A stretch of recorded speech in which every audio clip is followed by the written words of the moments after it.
Allah samil alimina shaytani rajim bismillahir rahmanir rahim musidɓe julɓe Allah no newnani en yen fottuɗo ka moƴƴere makko fi en ɓeydodir fi dewal Allah ngal accen ko haɗi kon o naata en aljanna bismillahi lazi yanhana anni tomma ati li kamali taqwana wa ibadatina hiɗen fuɗɗorde inde Allah o haɗuɗo en wonɗo en haɗude reere ɗugol fiyo kulol men ngol timmu fa tele makko fiyo dewal men ngal timmu au nom d'Allah qui nous exècre la cupidité pour l'exhaustivité de notre crainte d'Allah, c'est-à-dire notre dévotion. Watamma atu masmadatul fuhushi ko reere ɗugol woni ñolunal bonkiji ɗin fo mo reere ɗi haray bonkiji ɗin fo fuɗa e ɗon jeba kelɗa mawɗo fus tonni wa zulli ko ɗon woni daƴƴere nguddan e koyeran fama asatum reere ɗugol dey ko masibo. La cupidité est le terreau des égos, le fief de la pingritude et de la bassesse. C'est un grand drame. Fa ardul irdi lil mafadihi mo reeri ɗi haray o weeɓitay woni ndimu makko ngun e wirdere wal ibadati liddo ada ati haray o weeɓitay woni diina makko kan yoka tilfo. Être cupide, c'est exposer sa dignité au déshonneur et sa dévotion à la dégradation. C'est un vertu dumping. Watomma la yadaw illa awta dal janahati wal hajmi wal hujum. Dereere doy waɗata si hina kuuɗe pewre e hanɗugol e tooñe mo andi kanko so feetinkinike haaju makko on gasa. Le cupide ne pose que des jalons de délinquance, de fantaisie et d'offensivité. Filibale wodi ko majjere molanande noon. It's a big mistake, brothers and sisters. Tantañinara wattomma ujamihun haribal istigna bigada irrazag derero ko handuɗo himo sali yondinorgol ko duruye Allahu arsikowo. Le cupide est un capricieux fuyant la soumission au destin du proviseur. Tore doro ɗum noon ko tampere tum wigol hanɗay reere ɗa wiya heɓay ko Allah hoddirana ɗum kon. Toro dron wa huwa mukhasham bil hasadi wal hikdi wal ibtizazi wa sharasi. Derero ko ɗowatamo ko gañanendi e konnagu monano yimɓe ɓen e jattugol e hunƴendi. Le cupide est animé d'égoïsme, de haine, de raquetage et de méchanceté. Tana baale wodi ko tana molanaɗo no woni reere ɗugol ɓay jaka ɗum ɗon ukkay on tigi e añalngol yimɓe ɓen añaɓe jatta hunƴa demognalolu ndikka noon mayde nden e di heɓugol ɗiɗo jikkuji ko ɗum waɗi si wiɗen ko ndereraku ngu woni ñolunal bonkiji ɗin fo wa hasil akhlaqu zamimatul musiyatu lan tusahibal birral halisa. Ɗiɗo jikkuji kanuɗi noon tampinoji ɗi sifiɗen ɗo ɗum ko gañanedi e añugol yimɓe ɓen e jattugol e hunƴendi ɗiɗo wawata kawtirde e dewal laaɓungal no ñemete naatiri no cula naatiri ñemete yaltay no tawi ɗiɗo jikkuji nayi kanuɗi ari tun e ɓernde goɗɗo nden dewal ngal yaltay kisan. Ces attitudes néfastes nuisibles ne peuvent jamais compatir avec la spiritualité saine. Wolute benna ɗi wawata fottude. Fa iradatu shay wa aksi wigo rewa e Allah dewal laaɓungal kono hino añani hino konno to yimɓe ɓe jatta ñaama ko harmi no hunƴi ɗiɗo wawata fottude ɗum ko faalegol hunde e liddu mum gon. C'est vouloir une chose et son contraire. Kono de la ibadatan taklusu ma atomma ati dewal wo dewal laaɓata e hoore reere ɗugol. Il n'y a de dévotion saine avec la cupidité. Al-mutatammiu faqidu irdihi wa ibadatihi wa taqwahu. Kala reere ɗuɗo o perday ndimu makko ngun e dewal makko ngal e kulol makko Allah ngo. Ɗiɗo fo o perday ɗiɗo. min ni ko andu ton nderera kuno hulɓini min mi layiɗi wolgol fi annabaɓe feƴƴuɓe ɓe mais ilan sembinori tiiɗinori wowlugol fi ko fewndi ko l'actualité ay wano sa wowli fi ko fewndi ɗo ko mo be famay goɗɗo no dombi ɗo wiyeteɗo ñaalen ko nde ari ko julajo marɗo jawɗi kanko e tokora an alaji abdoulamid koyen alhaji haadi koyi en gilla en ko ɓen tum gollidayno goɗɗo innitirimo boobo ñaalen ma yontere nde ñande o change inde boobo kono woni wowlirde inde makko ko fi yo andu ina annabi Chita tun e annabi Moussa e Haruna ɗum ɗon ko ɓeyditore kono ɗum ɗo koyen andu ko annabi laɓe ina annabi Salih nda o change inde makko ne c'est que hari ko on ɗon arsikatam daga arsiko mo ma yayi kañum o ɗaɓɓi allajo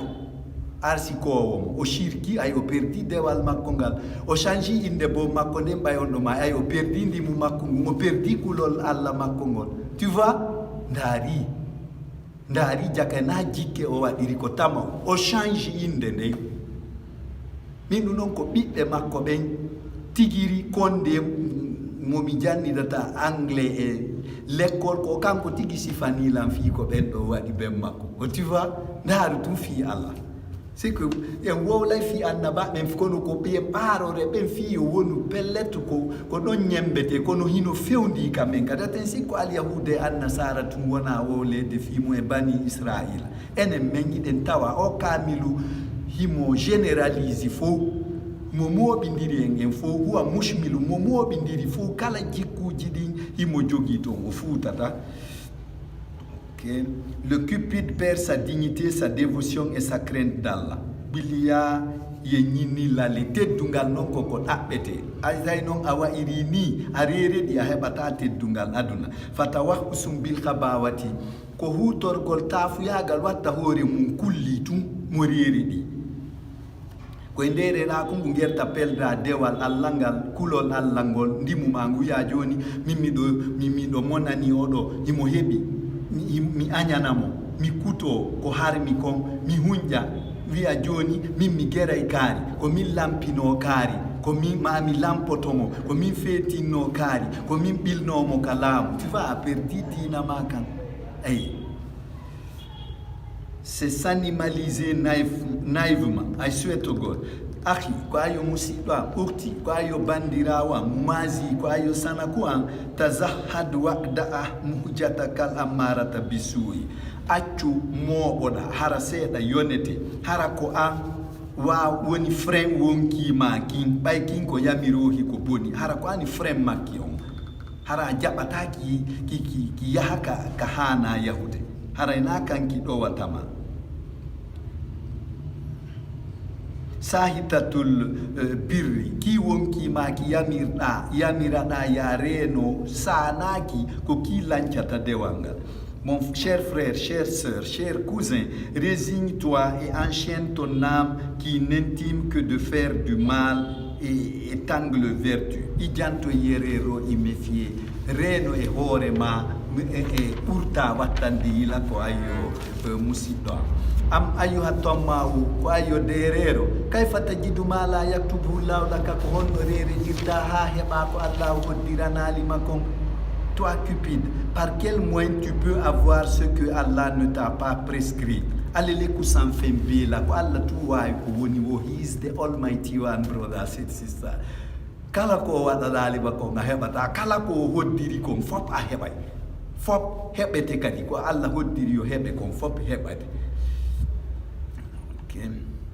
Kataba rizqaka wa anta jinnatu 40 yawman fi mashimatin ndari Allah kori o windino arsike ma on tawi ko a toɓɓere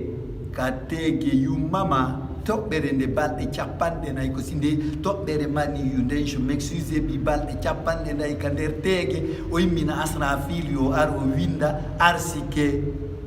e nden toɓɓere ɗon ko si nde wuuri ko heɓatande e ko nde heɓata ko o addoya kadi 40 ɗimmo on tumonoy 80 jours o winda duuɓi on tigi ɗin joni noon an a wiyay hiɗa gomɗiɗi ɗa hooli ko Allah tun gaynata kono yiltitoɗa yaha wiya yo goɗɗo ɓeydane arsike o ɓeydirane arsike honno Allah windino ko kanko le woni wawɗo ko woni won. He is the almighty one, c'est lui l'omnipotent. Kanko wawi ko woni wo ko woni. An a yi a bonni dina ma kan, tu as pratiqué l'idolâtrie, le polythéisme. A ɗan ɗimmintini Allah goɗɗo ɓay Allah moƴƴa ma ɓay an Allah yiɗama an ma Allah wawata an da ɗaɓɓude goɗɗo goo ko walle. Ayi a perdi dina ma kan mon frère. Allah avait prescrit ta chance alors que tu étais ce fœtus de 40 jours dans un placenta. Et non maya kori nderera kuno hulɓini kullu hadisin hadis qabla hadisi, kala ko waɗi no ado waɗude. Hande ni hiɗen ka juulirde ɗo hari Allah hoddiri ko ɗo heure ɗo ado Allah tagude leydi kam min Eladji Boubacar o aray kanko journaliste jon o moƴƴina oɗo sermon oɗo hutuba hari Allah hoddiri o waɗay ɗum ɗon ko ado waɗude waɗu ado waɗude. Tawi a andi ɗum ɗo wallahi a ala tampude. Tout provenant était déjà dessiné. Ainsi fondiri nder hutubaji wondema ina yendaru de wimi ko feƴƴi tun e sikkay kisan ko taarika tun ko histoire ko tindi ko taali minni ndaaru libanejo wonnoɗo Liberia mo wondi toon e Diallo Pullo mo Dalaba ɓe weldi toon ɓe wonditay ɓe fof maɓɓe ko njulaɓe import export hiɓe kelɗi ɓe mari jawdi ɓayre belɓe ɓe naati Diallo yaltino e mbuuɗi mum ɗi fof ka banko ari o seeki julle salon makko o loowi ɗen jawle e sakuji maaro o fempi ka nder ley salon nder ɗon on ka luurowi nder ɗon salon wi kuyri wi feetungi salon tun importateur jo industriel ɗum ina sifa salon Oustaz Abdoulamine o fenki nder salon ji ɗin fof o waɗi ponti jenjani ponti 12 o feŋi ok tun fewndo ɗon rebelɓe ɓe naati kisan ɓenni Diallo get out o we kill you yaltuma men ware o yalti ay kanko mo andi o perdi minni kala ko marɗa majji aray Allahu aynali si Allah ayni tum majjata o arti Guinée rebelɓe ƴetti ɗin ɗon salonji addi Guinée ga yeeyiti ali jaati guijo makko on tawi on arti no an libanais no ƴoƴi fuɗɗotuɓe andi l'argent n'aime pas le bruit mbuuɗi ɗin yiɗa sonko ɓe fuɗɗi sonko ɗumana tumɓe ari ko noon andi julaɓe gono ɓenna ko tuma satti ɓe heɓata buy ɓe ñeerina tuma fellidirte oɗa ari law implanti Conakry o installe Conakry Diallo aroyi noon ɓe nguure fof saakike tampi madame hawkimo ɓiɓɓe ɓen fo jokkideyol ngol o ari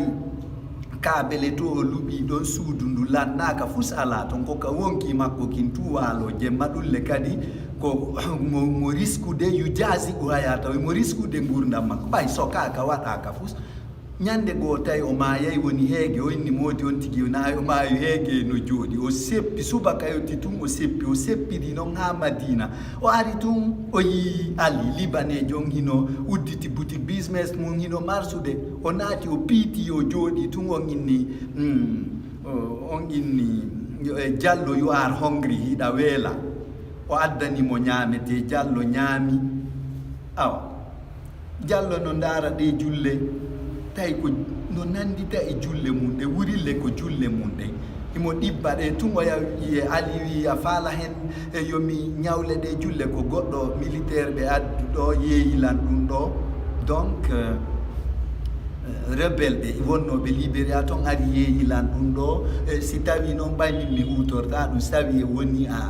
mi ñawle to ni ñawlalam min mi ala suudu mi ala fusu woni a ƴettay ɗe ɗo Diallo nde wonoyi wonde wonoyi nde heɓuɗa feere womi yoɓitete ɗe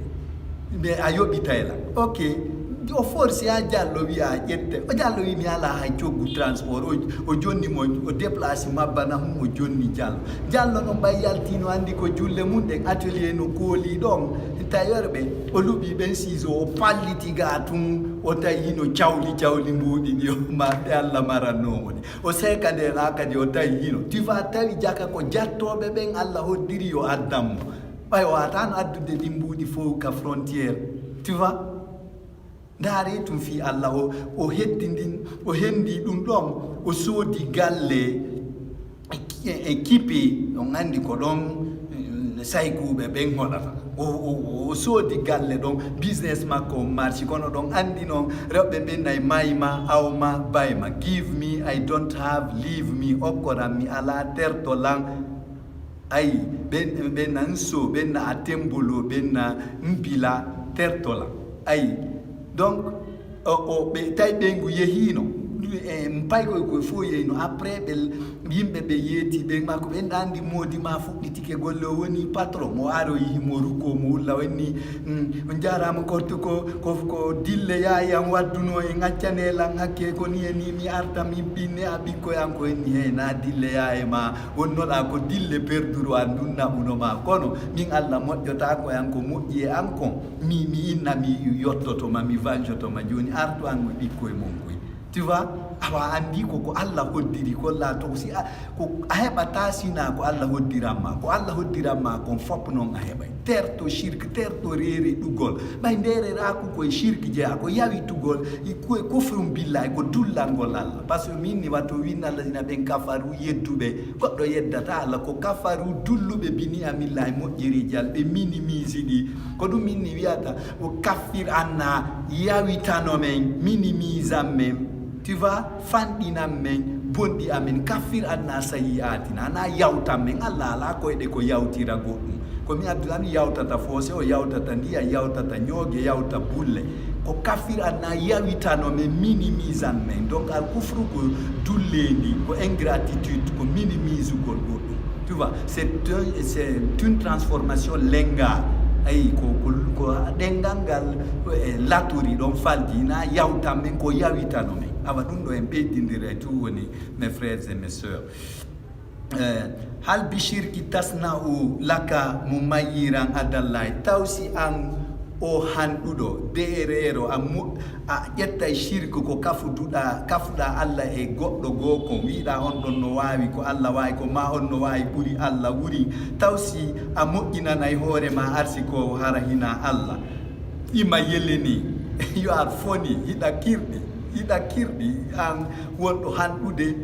ha naata e shirque wiya ko aya aray ka oustaz Abdoulamid on ɗon ko yi'owo e alkamisa ma e dimanche jeɗen yo walle fi biniri ma do yo ayo udditane arsike o min si tawi woni mi gomɗina Allah ko mi bandijo rebel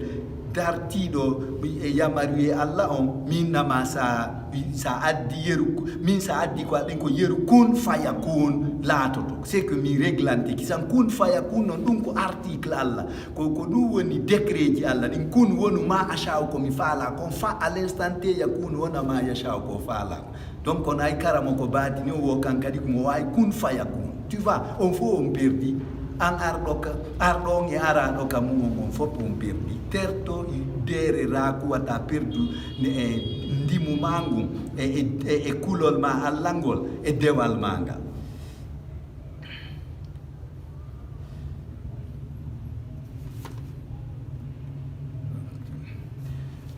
c'est faire fasawgol magadiri ilal magawiti ko Allah o hoddiri ko nde no waɗa be hari o hoddirino minni ko waɗi o hari waɗino ado wadde ko tan on haray habbi c'est faire respecter le moratoire ala teñina la fenna Allah yejjitata hay hunde. God won't forget something ay fus Allah yejjitata. Ok.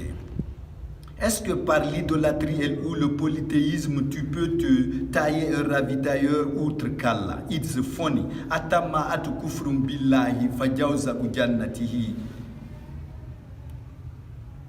Atamma kafirum billahi fajazi ujannatihi. Nderero o dullan Allah o tilfay woni aljanna makko. Ndereraku kadi atomma atu nderera atomma ko nderero atomma atu nderera ngun ko dullangol Allah ko gerugol perda aljanna mum bay ayi kadi ayi onti no rere da ha nyawlo yo goddo wadira jikke depana mo fiyo surro bayi mo sonji o yaha kadi ka karamo kojo hassane jo mo inna on don wadanan ñoƴƴinanan oɗo hara o wowlitata fi nde ɗo ñamande wiyama noon Muhammad sallallah alih w sallam maaki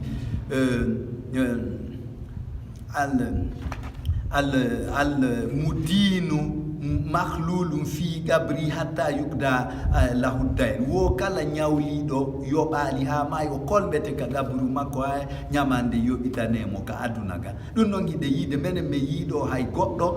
mo mari leydi ɓay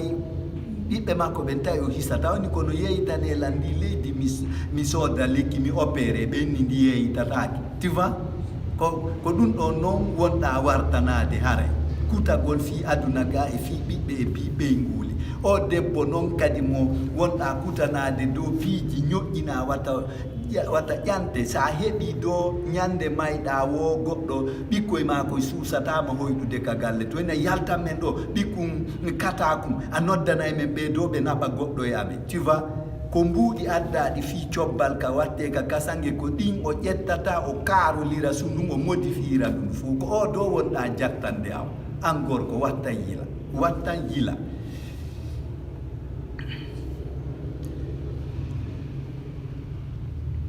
La cupidité est une ingratitude à l'endroit d'Allah. C'est risquer son paradis. Brothers and sisters, avoid being greedy. Ala kulli halin atomma la yuminu anna al-qadara khairu wa sharruhu rabbani. No woniri wodo kan en andi en felliti wonde nderero hoolaki wonde kodduri en o moƴƴi o boni ko ka Allah yuri. Il n'est pas persuadé que le destin, qu'il soit festif à arroser ou stress à déplorer, il est divin. Quand on a qui moi ni ko so kutike o handi o wullini aliyatima e kengube o kansi o bili yimbe kanko so o heba goddum go.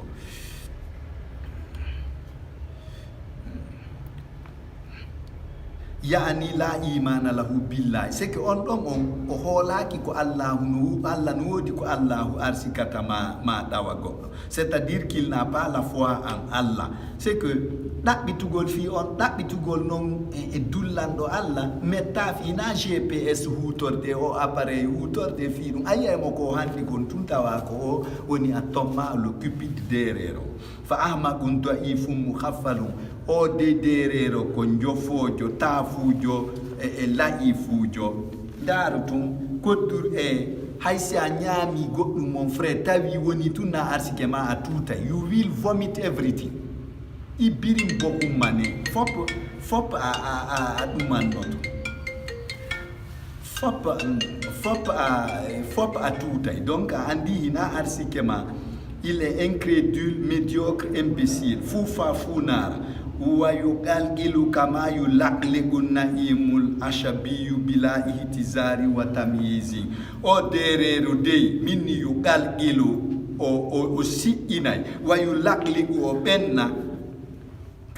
كما يلقلق النعيم الأشبي بلا اهتزار وتمييز wano mummunte mbewa ma bali ma nagge muɗirta puki e baape e geenal hara renaki si tawi no ñamorde toon tarame sendidira si tawi ko moƴƴi e ko boni le cupide broute comme un animal herbivore et cela sans méfiance et décantation soboti كيف يهتدم من استهدف لتشبيه الغبغب والزبزب ko honno goɗɗo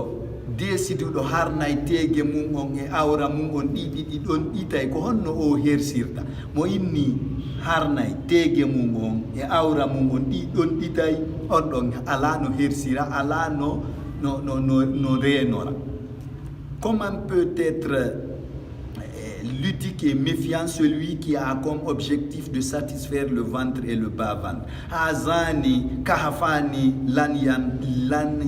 tali a di tege on e aura on ko pammeje didi de hewata kono te fala mume redu harata ces deux organes ne se rempliront jamais attatammu o summul lil ibadati ndere rako ko poson dewal bonnay dewal ngal bi annahu lama ha yugtana bil halali wa yujtana bul haram bayra sa reredi ndere rako mangum hadete yondinorgol ko dagani mako ngawi ay be heba ko buri dun don ngu hadete pottitagol kadi ko harmi ko or ya sono ya ninte de ndimu no metti hebudede. La cupidité est un poison pour la dévotion, puisque ce n'est pas en tout cas par elle qu'on se contentera du licite et qu'on s'éloignera de l'illicite. Don't went for it wata habbo derero hino woɗɗiti ko no yondinori kodduri e Allah on no woɗɗiti ko harmi kon. Ikana wo makko no nadil hirsaka wa sun irdaka wa ibadataka birrazanati musidɗo am wonu mo reere ɗa ko ɗum si haɓa sheytane minni nadil iblis wa hirsaka wa sun irdaka wa ibadataka birrazanati wonu mo reere ɗa ko ɗum si dallita sheytan dallita ndereraku ma ngu rena ndimu ma ngun e dewal ma ngal. Défie Satan et ta gourmandise, sauvegarde ta dignité et ta dévotion par la sobriété. Kattajuul urratu wala tarda usadiyaha. Debbo dimo do welete kono muinata en di makkodi. Goddo welete, une femme digne peut avoir faim mais elle ne tête jamais ses seins. Musohoro konko di musuhoro mina kono atasi minna debbo dimo welete kono muinata en imakuri wata geru ndere raku bonne ndi mungu bonne dina kam parce que ndi mangu boni wo hara dina ma kanko don boni. Une femme digne peut avoir faim mais ne tête jamais ses seins. Wam fe mara ina handugol addanta ma goddum farazanatu tuqawitul irda wa tugawi wa taqwa rabbil bari yondinare ko ɗum woni nguure ndimu ngun e nguure kulol Allah ngol. C'est la sobriété qui alimente la dignité et la crainte du Seigneur créateur ni alate ay swetogol. La irda wala rushda biduni razanati a heɓata do ndimu a heɓata peewal si tawi a wonda e yondinare. Il n'y a ni dignité ni droiture sans sobriété. Allah fasaka wa adana tomma ata. Allah do himo wiki himo ani ndererako. Wo ko ya wonu afif yondinido afif ay halan kanko ay walido fuddori afif o hebay tum alimum gando alimum ko ay walido kadi fuddi a woni afif yondinido fuddori ay walido tum a heboyay alimu gando alimun bay ko mi musakkitori heboyay malikum e bawgal Allah kono si tawi a handi a kutoto ko ɓiɓɓe yimɓe ɓe ñamayno ko ñammina ɓiɓɓe ma ɓe gasata hiɗa rereɗi a ittata sadaka mo ittata sadaka noon heɓata sagata tu vois a perdi a haɓidi e Allah a perdi ndimu ma ngun a haɗay hay ka ɓiɓɓe ma ɓe yalta hiɗa haddi tun ɗa feeti tun ɗa détourna tun. Allah dénonce et condamne la cupidité jawala farusuhu rad il bahyi wallu'umi ko ndereraku ngun woni cuucuuru bewre nden e dugulaku ngun. C'est elle la sève nourricière de la bêtise et de la vaillucratie. Imakuya ara woɗɗito ɗum. Avoided brothers and sisters ima bo Allah woɗɗito ndereraku atomma atu latu addi ila istifzazi lairere ɗugol do naɓatama hay nokku sina ka ɗaɓɓitere Allah. La cupidité ne mène qu'à la provocation d'Allah. Mani tazara mina tobma ati munfalitu min shaqafati shaytaniyati wa yantagizu min hibalati. Kala reeniɗo e ndere ragu haray o fuutike pircol sheytane ngol haray o daɗi sheytane harige bele baali renagol yondino hara hanɗali ɗum ko arsike molanaɗo no. Celui qui se méfie de la cupidité s'évade des tentations sataniques et se sauve de ses jurons. Qala Allah fi hadisin qudsi Allah dali e nder hadis qudsi annal mutatammi lan yulajal jannata wo kala derero o nadatake aljanna o natata aljanna ayi jiwo ari no wullito ka an o inni o nene makko no sonji mo minni ko on ɗum waɗi wonni mi wata e lacci ustaji yewtude o min awa yewtu yumma ɓeygu an o yehi o inni tanti o sifani ɓeygu an ko woni ko wo ko woni nene makko ñande o wiya yo yiiloyo o ara o addana ɓe partition makko on sahamu ha fi taɗɗowitil iyali fi dépense famille on ñande go aroyi noon nde ñande tawi o heɓali mbuuɗi ɗi nene makko piimo ko ɗum waɗi so ari ka tu vois min on ko ɓen igonata sifa ɓe ɓe mo jiwo mum yaltidata e gorko ɓen na awa neltoramen cekke min daari dappari dutturi ko bon cekinɗa dina neltoramen cekke e Allah daari ko duufata dasata ndimuma e diina ma e kulol ma Allah e soɓe daari fi Allah ara no wiyaɗa wadde lazim e wasifa iɗa horude tijam wimi a suuma on ɓaɗike kadi ɓiɓɓe men bandiɓe ɓe nelda e joni bidon ngoye nebban e sakuji maaro wi enen en hoori Alaji Mamadou e mako no min Abdoulamidi mi tampata ɓeygu an ɓiɗɗo an on si yeeyi drogue ma ɓiɗɗo an on jiwo on yiiliki addanilan ɗum mi ñaami mi wi miɗo horude ko sama kala non mon frère hay wonki anki ñawoyeɗan ko mi soñjiki ki ñaamali e hiñinami horuɗo ko tertoɗen ndereraku welden e Allah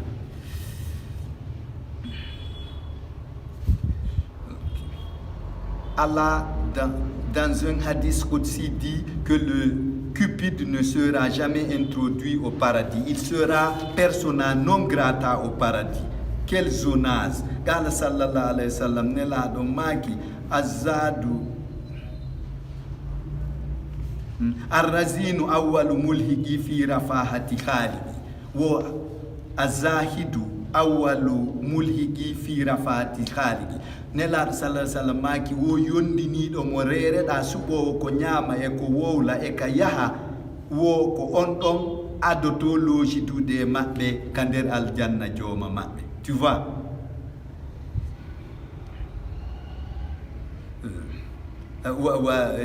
isittamma uma iblisa fi nikmatila ni ko fewndo ɗon kadi tawata derere on no lettidede cheytane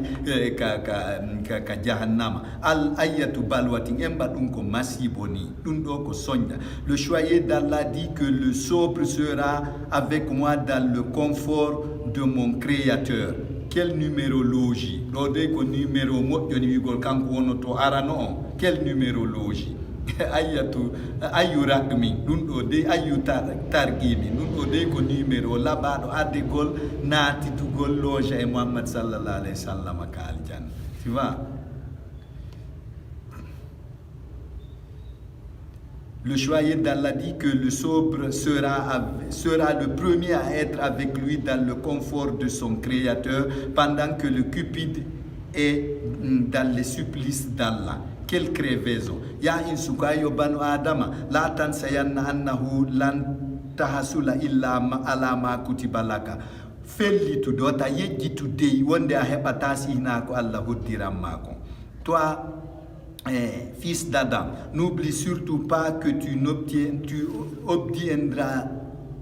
obtiendras tout ce que Dieu t'a prescrit et cela seulement. Wa anna kulla ma wajadtahu fa huna wajadtahu wa huna satatruku. Wata yejjitu andugol wonde makala ko heɓuɗa kon ko ɗo heɓuɗa fo ko ɗo accata. You met everything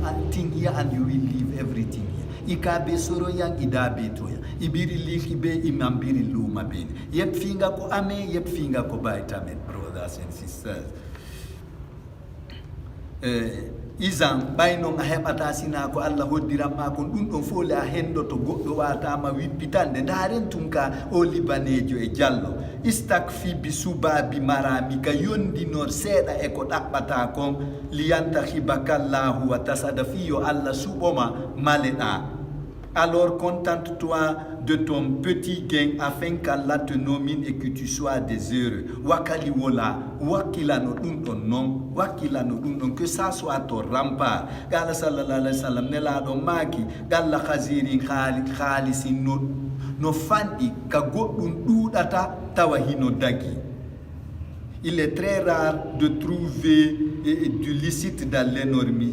l'énormissime. Wa annal khinzira sagata birsinela do maki wodo ko libi valeur ko serundum ko kondurere dikon. Tu vois, et que le porc est ce qu'il est de par sa gourmandise. No maya jankarolle basitala ndere rakudo ko nawnare nde hebata lekki. En tori ke Allah yo faali en ko faala kon fiwata ko faala den kon fayondire faale makon ɓayru faale teɗo faale take faale on faale fewa si fewondirale ko faala ko boss man salu mansa the king's king mi tori ke ma yiɗi men ko yiɗuɗa kon fiwata ko min yiɗi ko ronku yiɗude ko yiɗuɗa kon ɓay yiɗo o yiɗata yiɗande nde yiɗande yiida kon si yiddali e ko yiɗuɗa ko Allah mi tori ke ma faali men ko faalɗa on kon fiwata faale amen gon fayondire faale ma on ɓayru faale teɗo faale take faale on faale fewa si fewondirale faale ma on barke nde juul ndu suudu ma barke Allahumma salli ala